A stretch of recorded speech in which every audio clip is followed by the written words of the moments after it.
চাঁপা চক্রবর্তী। জন্মের সময় কালো গায়ের রং দেখে বাবা এই নাম রেখেছিলেন। ছেলেপক্ষের সামনে নিজেকে হাজির করতে করতে আমি বড় ক্লান্ত। আজ আমার বিয়ে। 37-এ এসে অবশেষে একখানা বর জুতোটি পারলাম। যদিও তাদের দাবি একটু বেশি, 10 ভরি সোনা আর নগদ 50,000 টাকা। আমার সাজানো শেষ। লাল বেনারসি আর চন্দন, কালো চামড়ার ওপরে সাদা চন্দনটা ভারী চোখে পড়ছে। ঠোঁটের লাল রংটাও কেমন বেমানান ঠেকছে। বিয়েটা আর হলো না শেষ পর্যন্ত। পণের টাকা গয়না কিছুই জোগাড় হয়নি।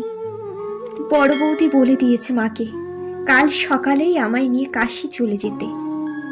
কিন্তু আমার বৃদ্ধ মা এই বয়সে আমাকে নিয়ে যাবে কোথায়? যে শাড়িখানা পরে আমার শ্বশুর বাড়ি যাওয়ার কথা ছিল, সেটাই এখন আমার ফাঁসির দড়ি।